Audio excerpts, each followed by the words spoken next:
consistent. The momentum, the tactics, the outcomes, all of it changes. But the goals largely tend to remain the same. Not with Donald Trump, though. The US president keeps shifting the goalpost. One day he wants a surrender.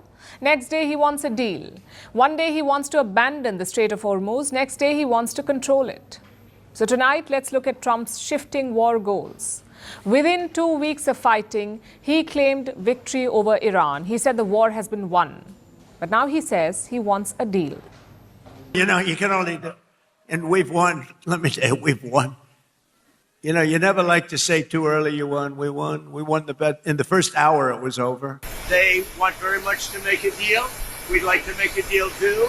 We're going to get together today. How about that? Trump says he won in the first hour of the war, yet 25 days later, he wants a deal. It doesn't make any sense. Why would you negotiate if you've already won? You wouldn't, unless, of course, you lied all along. Flip-flop number 2, the issue of regime change. After Trump launched this war, he had a message for the Iranian people. He asked them to topple the regime and take control. But now he says the regime has already changed, that there's been some kind of automatic regime change. Now, just to be clear, the Iranian regime is very much in control. In fact, Khamenei is still ruling Iran. It's Mojtaba, the son of former Supreme Leader Ali Khamenei. So where exactly is the regime change? When we are finished, take over your government. It will be yours to take. This will be probably your only chance for generations. Now, in all fairness, everybody's been killed from the regime. They're really starting off. There's automatically a regime change. But we're dealing with some people that I find to be very reasonable, very solid. I'm not sure what an automatic regime change is, but it has certainly not happened in Iran. Next is flip-flop number 3, the Strait of Hormuz. Let me show you what Trump said on the 21st of March. The Hormuz Strait will have to be guarded and policed as necessary by other nations who use it. The United States does not. If asked, we will help these countries in their Hormuz efforts, but it shouldn't be necessary once Iran's threat is eradicated. So Trump said that he would not secure the Strait of Hormuz. Other countries that use the strait should do it. But listen to what he said yesterday. Iran still be able to control the flow of oil? Be jointly controlled. By who? Maybe me. Maybe me. You want the United States to be in Me control and of the Strait of Ayatollah, whoever the Ayatollah is, whoever the next Ayatollah. So now he wants to control the Strait of Hormuz. Again, no explanation why. Which brings us to the final flip-flop, Iran's missile program. When the war started, Donald Trump wanted to obliterate it. He wanted to raise Iran's missile stockpile to the ground, but now he just wants to keep it low-key. Listen to this.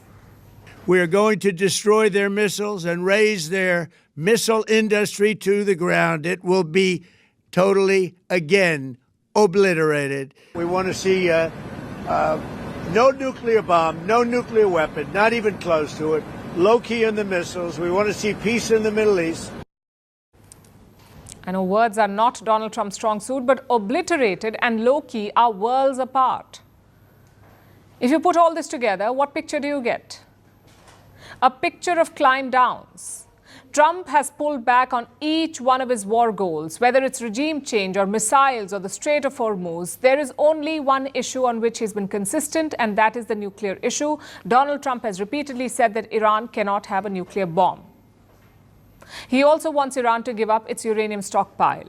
Iran has around 400 kilos of enriched uranium. Most of it is buried underground in Isfahan, and Donald Trump says Iran must surrender it. But guess what? This was already being discussed. Look at what the mediator Oman was saying. Iran had already agreed to zero uranium stockpiling. They were also ready to give up their enriched uranium, meaning these terms are already on the table. Then why did Donald Trump attack? And most importantly, what did this war achieve? We still don't know how this fighting will end, but if it ends tomorrow, for instance, it would be a major failure for the United States. The regime is still intact, the missiles are somewhat intact, and the drones are still flying. Yes, a lot of ships and launchers have been destroyed, but remember, all those things can be rebuilt because you cannot bomb away the knowledge or the technology. And if Iran tries to rebuild, what will Israel and the US do? Will they bomb again? These are the questions facing Donald Trump and Iran. Both sides want a permanent answer to these questions. Now, we don't know what those answers are, but it certainly wasn't war.